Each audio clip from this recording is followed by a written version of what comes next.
se sumaron y obviamente que afectaron al gobierno de Fernández. ¿Ya estás, Alberto, en línea o no?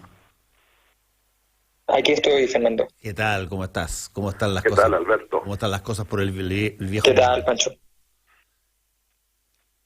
Bueno, estaba escuchando atentamente a Pancho respecto a Si lo pasó en la Argentina. situación de Argentina. Sí, me parece muy interesante. Solamente hacer un apunte más, porque me parece que es interesante pensar primero en el fenómeno estructural de Argentina. O sea, Argentina en el fondo está molesta consigo misma. O sea, los gobiernos no se sostienen y van de crisis en crisis porque sencillamente, efectivamente, el país no ha encontrado un camino para sostener la calidad de vida que normalmente tenía, para evitar los problemas que nunca tenía, a pesar de todas sus inestabilidades políticas en la historia. Argentina ha sido un país donde se vive bien,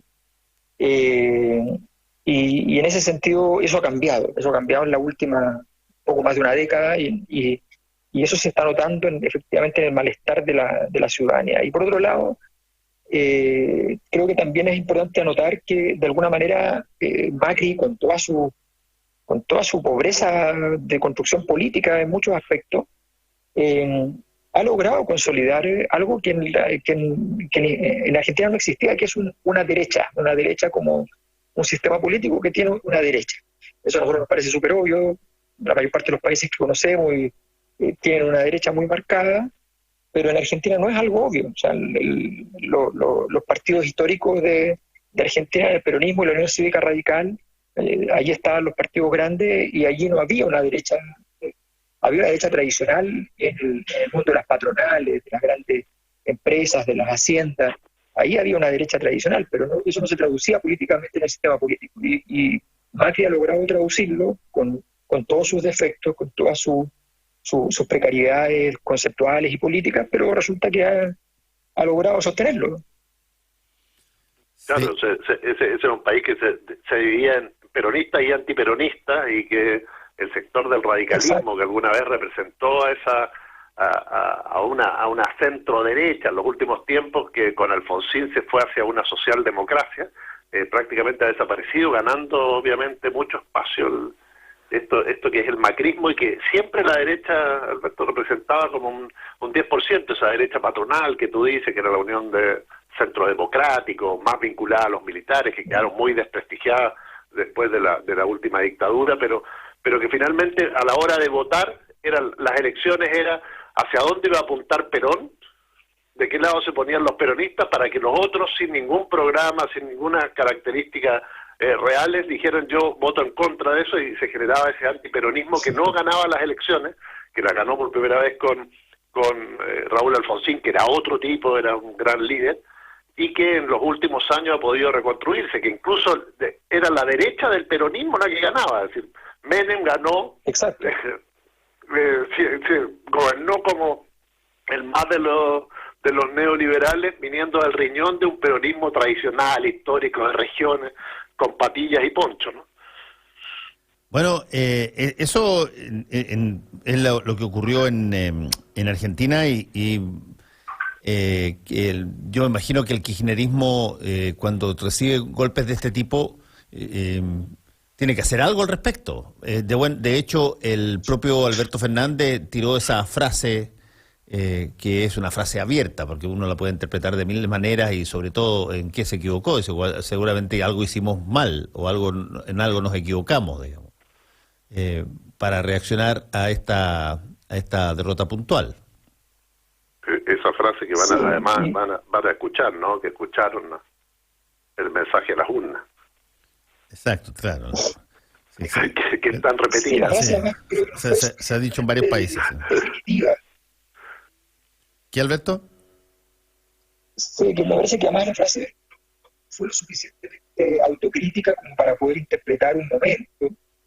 Y la verdad es que Fernández, del que se esperaba una cierta capacidad de imponer algún nivel de prudencia y sistematicidad en su gobierno, en ese sentido creo que no ha cumplido esa expectativa. Se le ha visto errático, con frases que limitan al norte con los pillericosas, en el fondo. Y en ese sentido creo que no ha logrado vertebrar el proceso, además del tema de la pandemia, que en todo el mundo ha generado problemas para los gobiernos. O sea, los gobiernos que lo han hecho más blando, lo han acusado de blando, y los que lo han hecho más duro, lo han acusado de duro, y ha sido entonces, y han hecho apuestas como el tema de las vacunas, qué sé yo, que finalmente no funcionaron y que terminaron pareciendo un poco absurdas.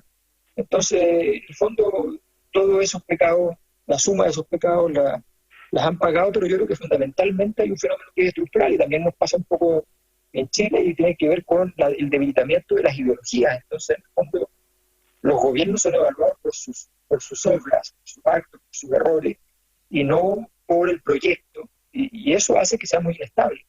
Bueno, ahí tenemos un punto bien interesante que tú planteas, Alberto, porque yo lo he dicho varias veces, siempre se ha considerado que Argentina en general, y tú, Pancho, puedes abordar más esto, es un país tremendamente desideologizado en términos clásicos de lo que son los otros países, con partidos muy estables que siguen familias completas, con ideas, matrices inequívocas por parte de este bando o este otro bando. En ese sentido, claro, fuera del peronismo como fuerza, pero acuérdate que el peronismo tenía desde grupos fascistas hasta grupos guerrilleros. Exacto, los montoneros. Los montoneros, claro, y por lo tanto, en términos de una misma ideología que convoca, eran bastante más laxos, digamos. Sí, y además no hay que olvidar, hay un libro de Marcos Aguirre, me parece que se llama Argentina, país de novela, ¿no? Siempre hay protagonistas y siempre hay situaciones que nos van a sorprender. ¿Qué va a pasar ahora? Por ejemplo, hay una protagonista que ha estado relativamente oculta, en segundo plano, que es Cristina Fernández, que es la vicepresidenta de la Nación, y que frente a esta elección va a tener, o estas pasos, va a generar un nuevo cuadro de relación con el mandatario dentro de la Casa Rosada, un nuevo cuadro hacia el peronismo. Por lo tanto, lo que pueda pasar en estos 2 años, en esta interna peronista, que sabemos que a veces se desarrolla en las urnas, con paz, etcétera, y a veces es muy violenta, como ocurrió en los 70, como tú decías, donde una vez que volvió Perón, y esto como anécdota, en 1974, hay un enfrentamiento en Ezeiza entre la izquierda y la ultraizquierda, donde mueren cientos de personas a balazo. Entonces y después, bueno, lo que vino del gobierno de Isabel Perón. Por lo tanto, lo que puede ocurrir en este escenario hoy día tiene mucho que ver con que Argentina siempre nos puede sorprender con esta desideologización de caudillos, además caudillos regionales que marchan a caballo a veces a Buenos Aires y que se viene expresando desde el siglo XIX en adelante, que van generando cuadros nuevos. Y en ese marco tienen muchos protagonistas que pueden aparecer en estos días. Y por el lado de la derecha, creo que Macri tampoco la va a tener tan fácil con la irrupción de Rodríguez Larreta, que es el intendente de la capital, más María Eugenia Vidal, que apareció con mucha fuerza y como una de las grandes ganadoras en estas pasos. Es decir, van a tener 2 años agitados sumados a todo lo que es siempre negociación con el Fondo Monetario Internacional, la crisis económica, los precios de los commodities, todo eso que obviamente van a marcar la lucha política en Argentina. Bueno, volviendo acá, a mí me llamó la atención